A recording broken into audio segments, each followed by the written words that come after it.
Ladies and gentlemen, I have some really good news for you in that I'm the last person that you will hear from in this case. Our work has gone on for a week, and actually y'all's begins in just a few minutes when you go back into the jury room to deliberate. What you just heard from Ms. Palmer and Mr. Peterson is exactly what I expected that you were going to hear. Ms. Palmer focused on what I call the didn't do defense. The didn't do defense. Well, y'all didn't do this. No, we didn't extend the crime scene out 40 feet. We only did 30 feet. Well, why didn't you do 40 feet? Well, if we'd done 40 feet, why didn't you go out 50 feet?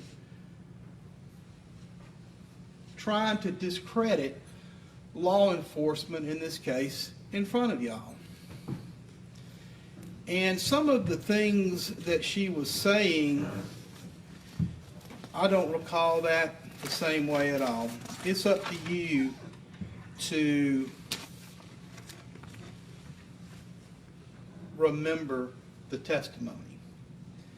And I'm going to hit on this one time, and I'm not going to hit on this long. It's been harped on. The law enforcement, or the first responders heard what they thought was a sound like Derek or Eric.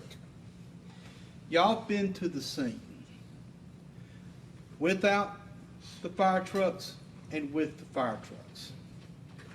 For Ms. Palmer to say that it wasn't a loud scene, that it was rather quiet, I think belittles what y'all saw and what y'all heard.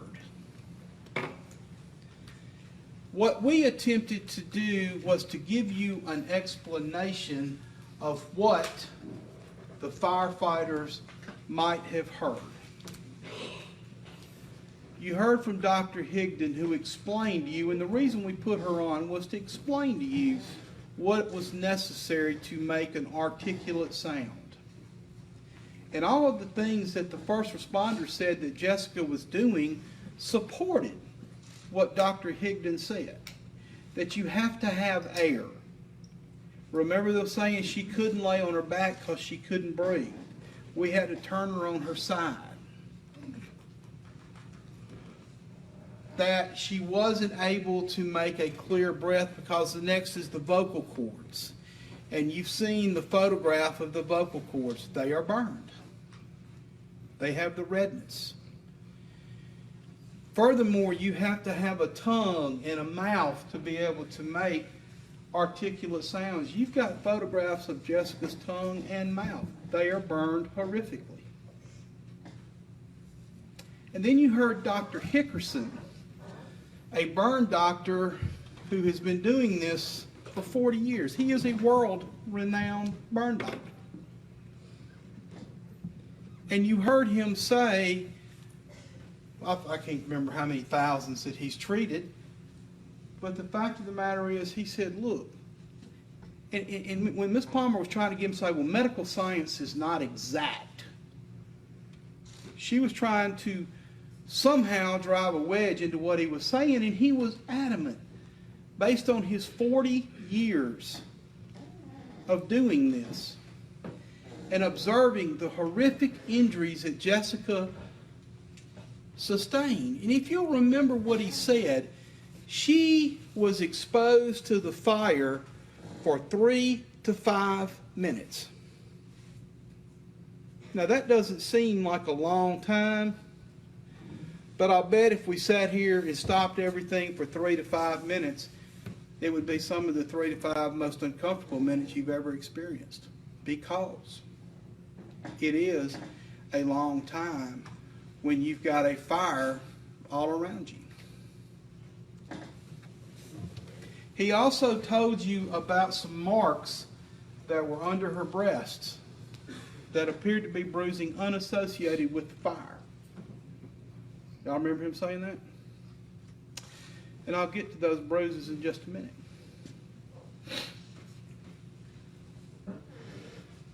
They attempted, or Ms. Palmer attempted to discredit Dr. Hickerson, and Dr. Hickerson just told you what he observed. And he told you what 40 years of doing this will tell you. Those, in his opinion, were pain sounds. Remember him saying that? He said, I'm not going to say she wasn't attempting to speak to something, but those were pain sounds. And Ms. Palmer said, oh, she told 8 or 10 different firefighters. She would have you think that Jessica was talking like we are right now, and that's not the case. You heard the firefighters try to describe to you what she sounded like. Now, you all know, if your tongue, bite our tongue, how it swells and how difficult it can be to speak. And that's what was going on out there.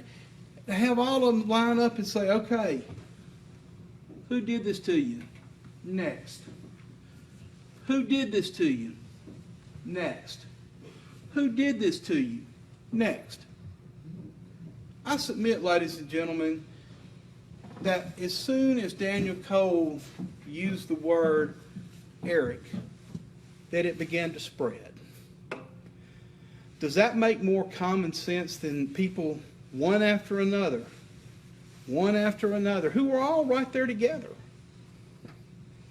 They're all right there together. Does it make sense that all of them are taking their turns to lean down and ask Jessica, who did this to you? What is more common sense is that when Daniel Cole said, did y'all hear Eric? That's what they thought they heard. And that's fine. These are good people. I know a lot of them. And these are great people. They're volunteering to serve us. And they didn't do one thing wrong that night. They did everything they could to save Jessica Chambers' life. But everyone I'm told you, I have never, ever seen anything like that in my life. Ever. Dr. Hickerson told you Jessica Chambers was in shock. But also, those first responders had to be in shock. Because I believe Dr. Hickerson said that he hadn't seen burns like that in a very, very long time. Ms. Palmer focused on, oh, Eric's, Derek's, they didn't do anything to investigate Eric's or Derek's.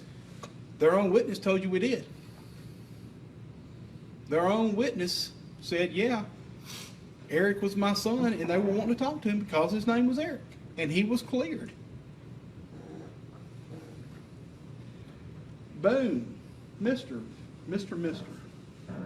Yeah, I met Jessica out there that day. Okay, no problem. We know that. That came out yesterday. And then finally, his sister testifies. Hey, Big Mike was with me all day. But when I confronted her about Big Mike being at the store, and I asked her, I said, were y'all at the sandbox all day? Yep. And I said, well, you aware Big Mike's on video at the store at 2 o'clock? No, he's with me. He was with me. Well, wait a minute now, he's on video. But then she said, well, maybe he left and went to the store. Why did they put her on the stand? They got to try to boost the story that he told to law enforcement, that he was in Big Mike's car. He himself, on the video, and y'all have it, said, oh yeah, Big Mike did go to Nashville to watch the game. And that would be in the January interview, January the 27th of 2016. He said, Quentin, sorry, you haven't been quite truthful with us. We went and talked to Big Mike. We went and talked to Grip. We went and talked to Tootie. You weren't in the sandbox. He said, yeah, you're right, I wasn't.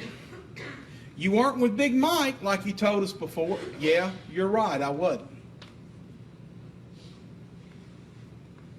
But his sister, despite what Quentin said on the audio, his sister wants y'all to believe that she was with Big Mike. Why do you put testimony on like that? Why do you come in here trying to tell a lie?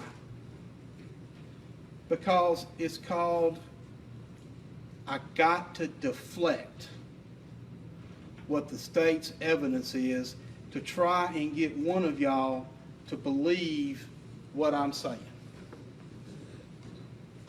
All they need is one person. What I do want to focus on, and Mr. Peterson, I'm trying to think of the way he put it, we're asking you to take a big jump. We're not. Everything that we have submitted to you is based on what he said. It's based on what the expert said. And let me tell you this.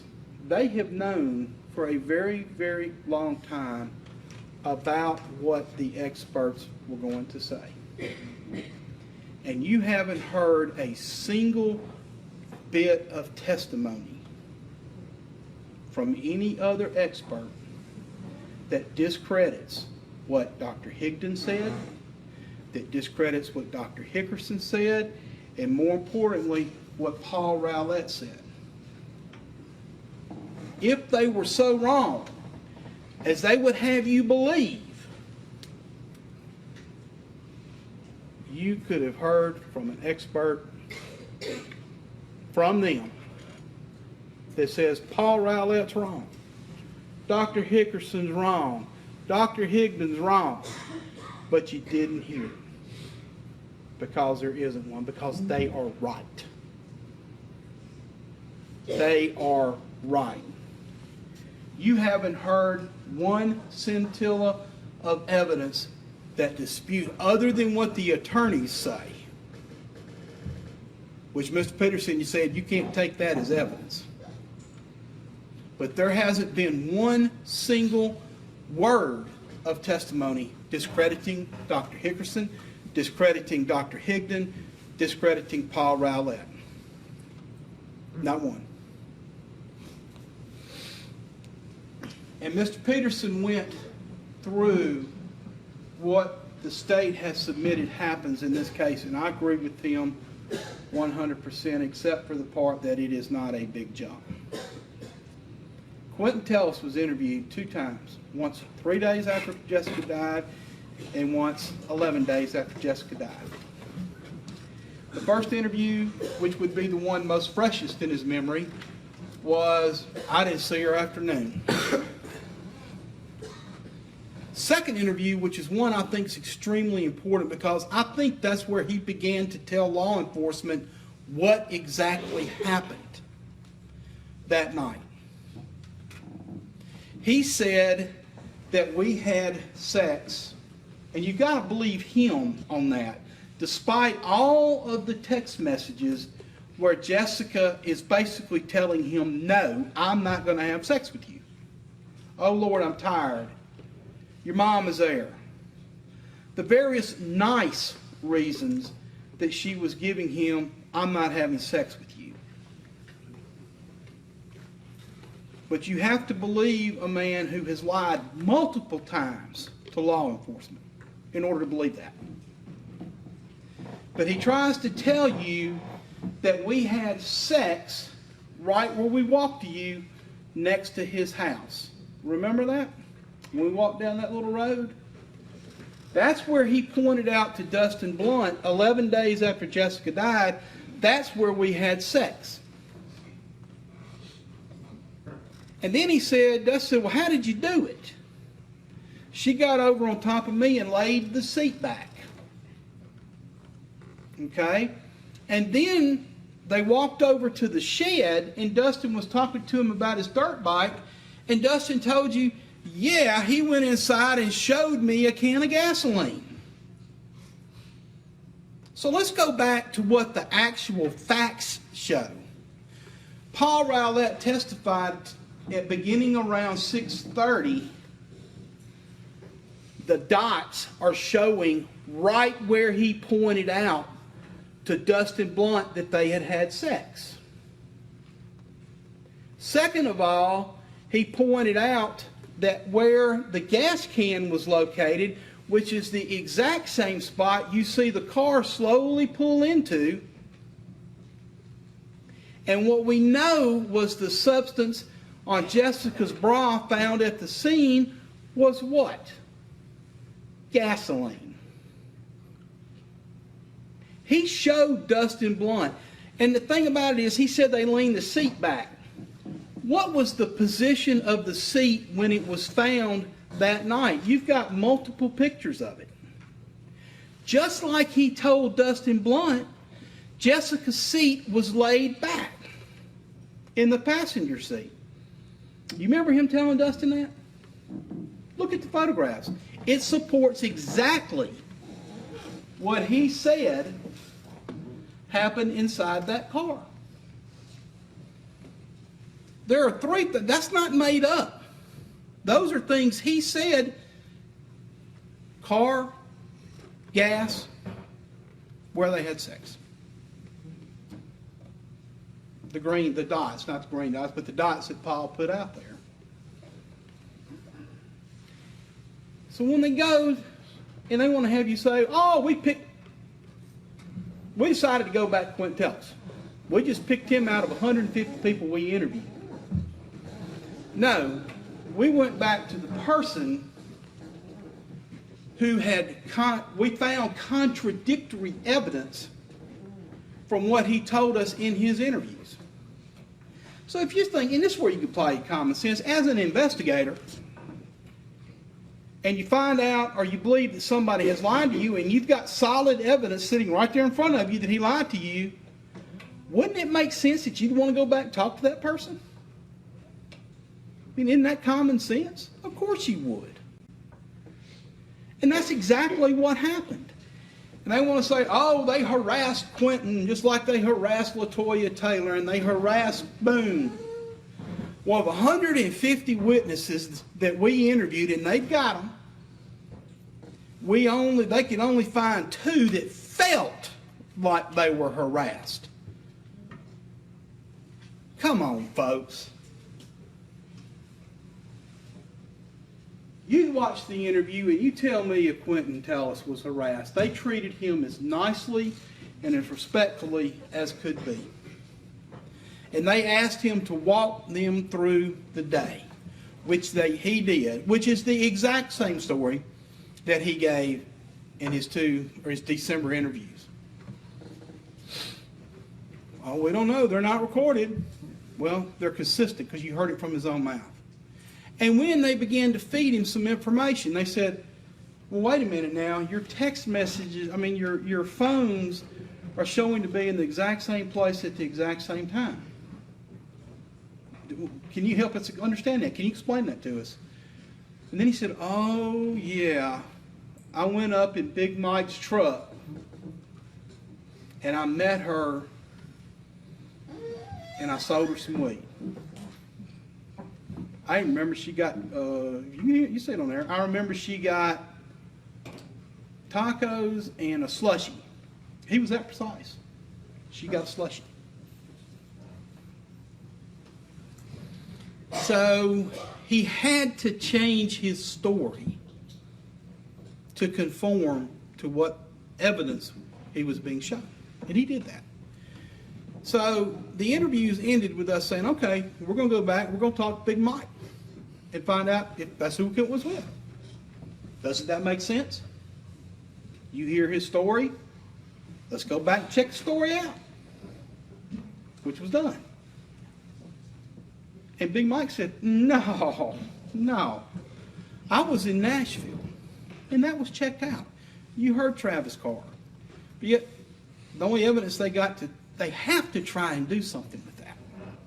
They have to.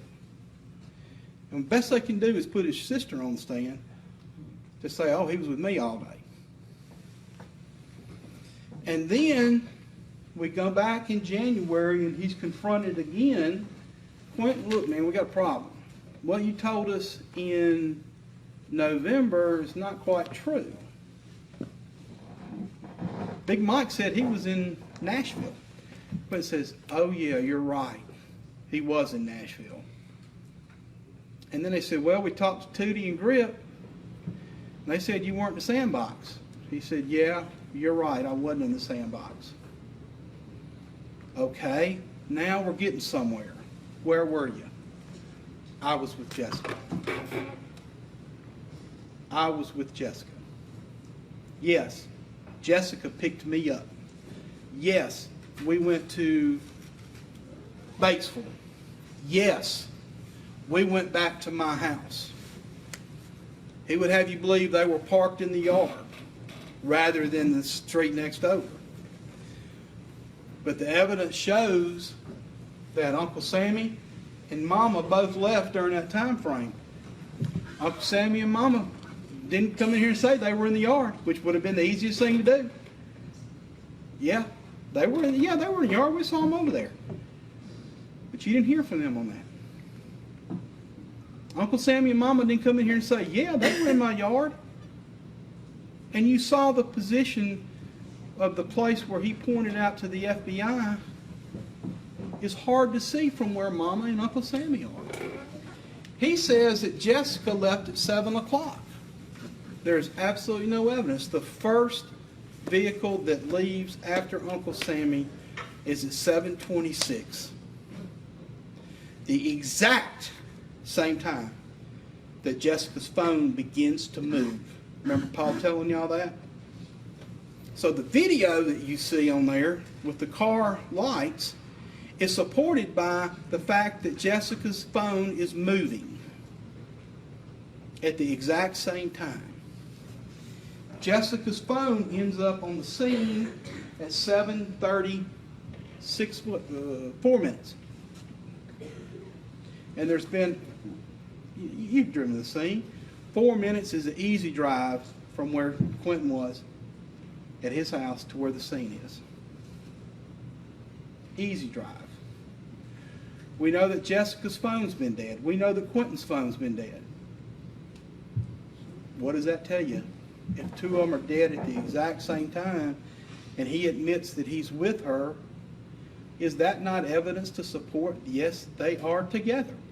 There is no phone usage. And then, Quentin, they want this to be a big jump. Is it a big jump to think that, yeah, I'm right next door to my house in somebody else's driveway and something has happened to Jessica? And what I submit to you, and I submit that the support for this comes from the fact that all she had on was a bra and panties on a cold December night. That, yes, they went to get something to eat. Yes, they pulled back at the house. Yes, he wanted sex because he had asked for it 3 times that day.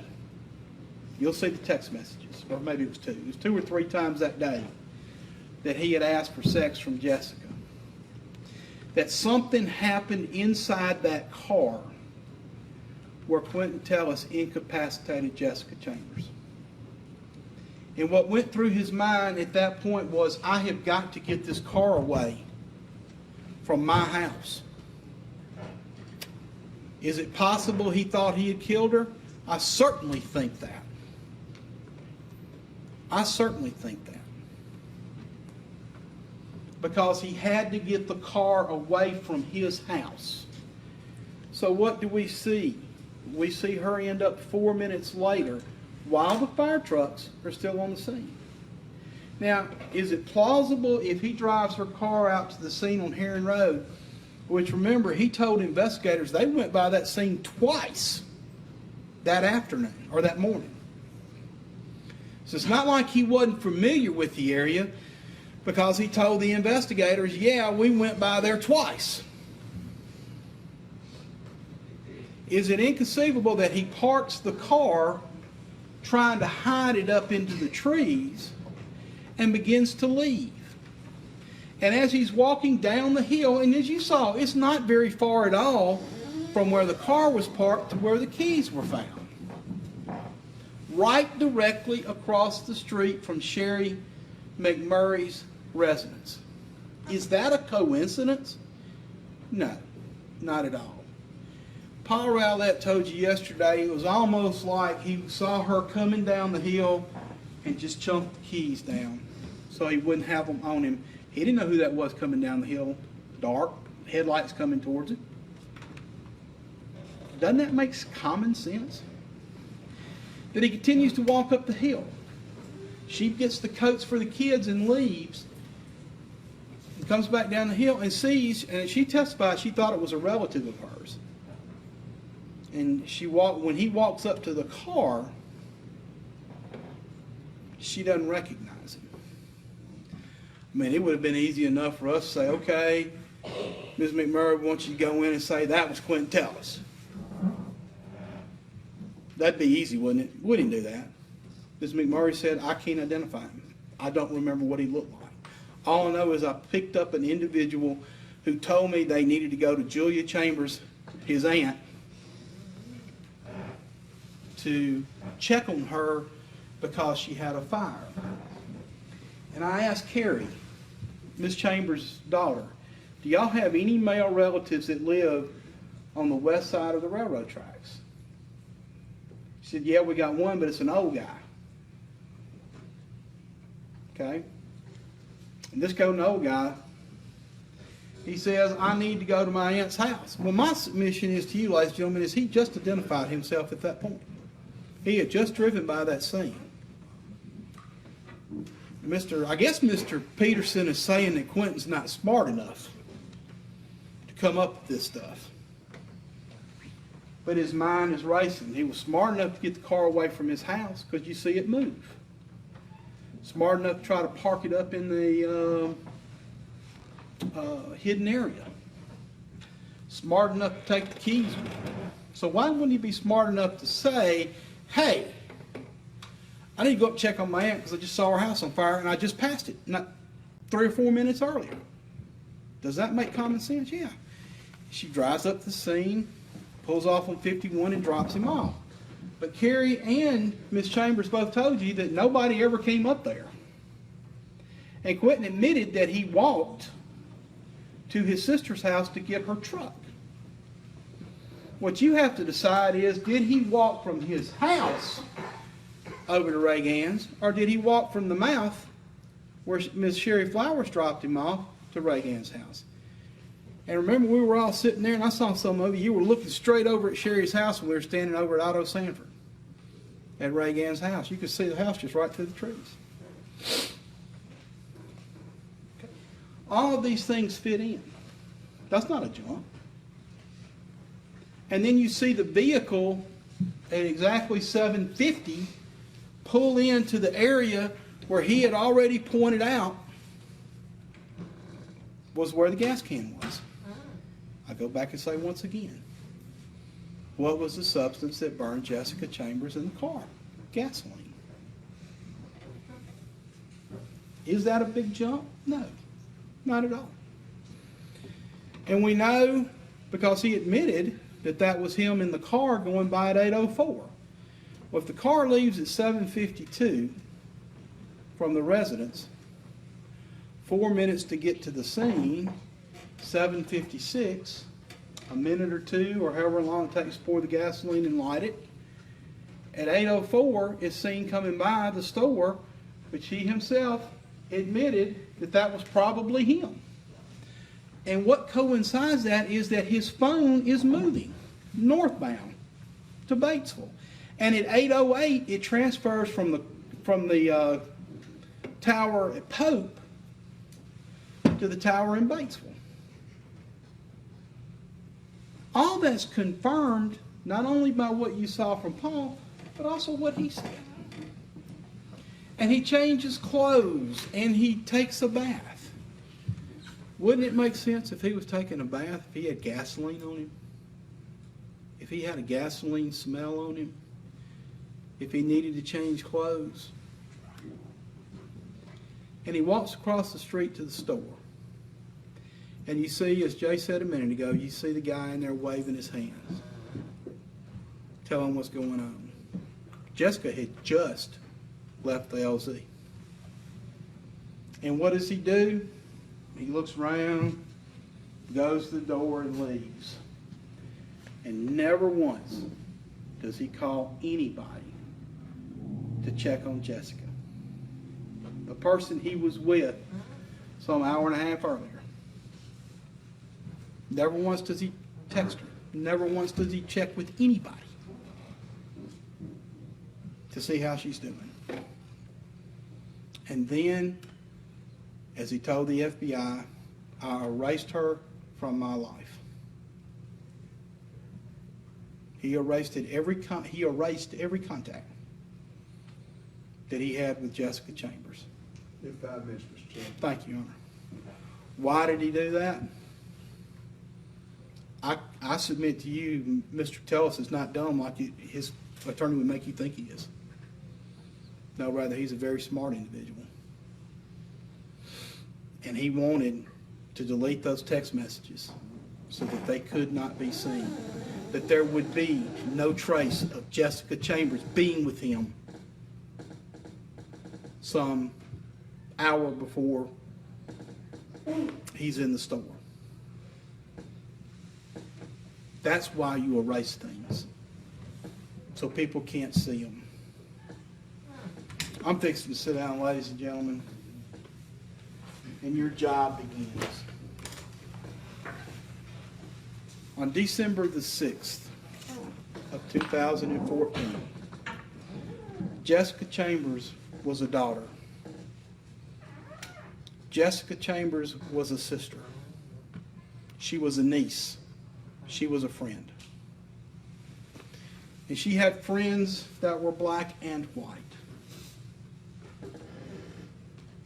Not a bad word has been said about Jessica Chambers. You heard Keisha say she was my friend. You heard her introduce Quentin Tellis as my friend.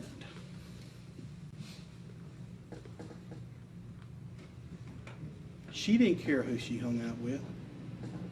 You know why? Because she was a human being.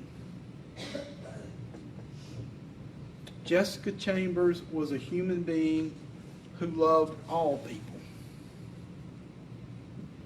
And she didn't mind calling all people my friends, my relatives.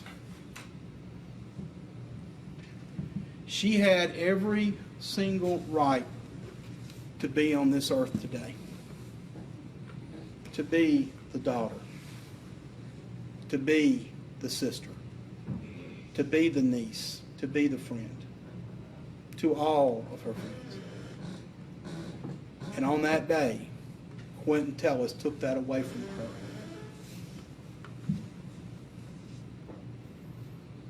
If you read the jury instructions, we are not required to prove, not at all, that Quentin Tellis intended to kill. Capital murder requires that we prove a death occurred during the commission of another crime. And in this particular crime, arson, 3rd degree, is the other crime. It's been a long time. It's been 4 years, almost 4 years. Jessica Chambers can't be with us today because of Quentin Tellis. Quentin Tellis thought that he had hurt her, or maybe even killed her, at his residence. And he had to destroy the evidence. And I submit to you, we have proven beyond a reasonable doubt that he did that. And I would ask you to come back with a verdict of guilty. Thank you.